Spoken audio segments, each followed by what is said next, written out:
For tapering the back of a blazer, it will be often pinned like this. Sometimes we will even have a horizontal pin.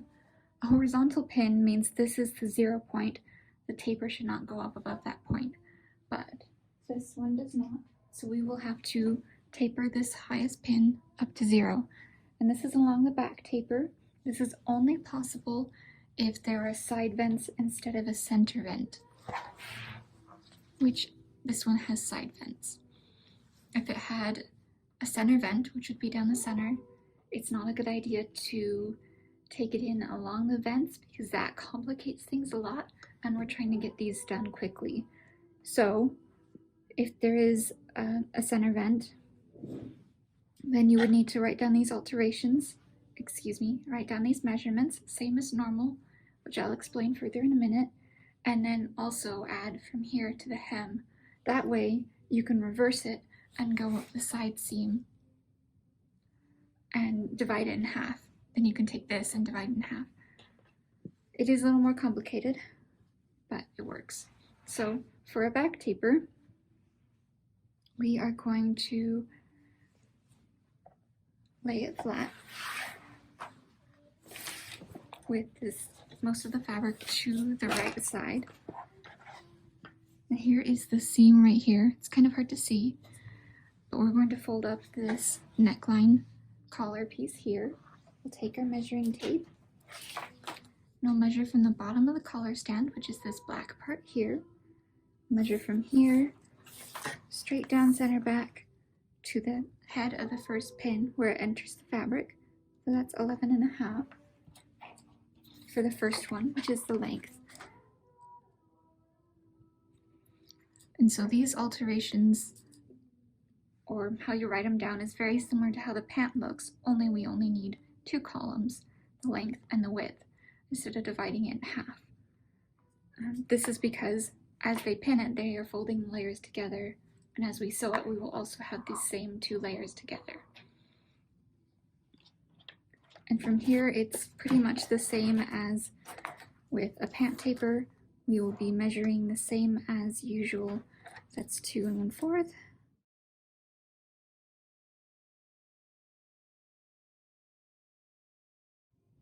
And we will also measure the width same as we normally do, 3/4 with the pant tapers.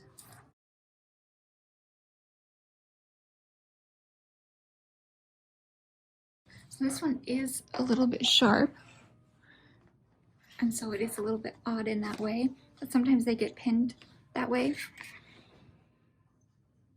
So what we will need to do is we will be fudging it just a little bit to smooth it out to make sure it looks good. So with back tapers, it's even more important than with the pant tapers of getting the taper as straight and gradient as possible.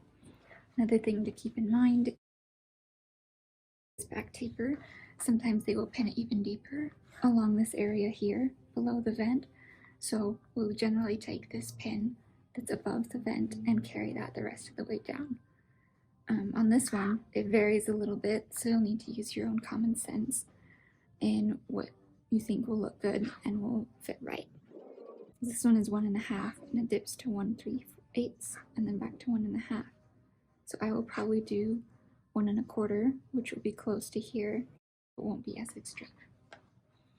Next, we can remove the pins.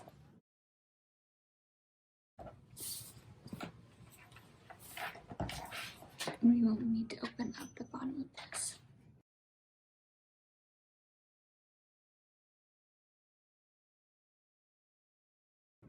An important thing to remember when unpicking this is to make sure that you don't unpick all the way to this edge, because we will need be. So if we were to do that, it will make it more difficult to sew it closed once we're done. Next, we will reach inside and grab onto the collar, and we will be flipping it inside out through that opening we just created. If you want, you can also let gravity do its thing.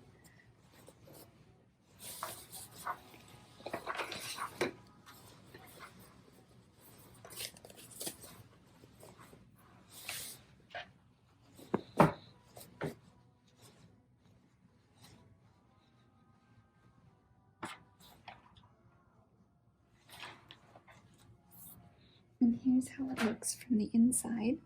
And we will take that first measurement we made, and here's the bottom of that collar stand that we measured from before.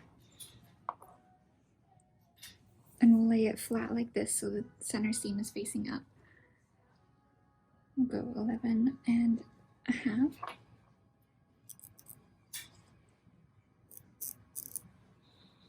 Make that mark straight across the seam.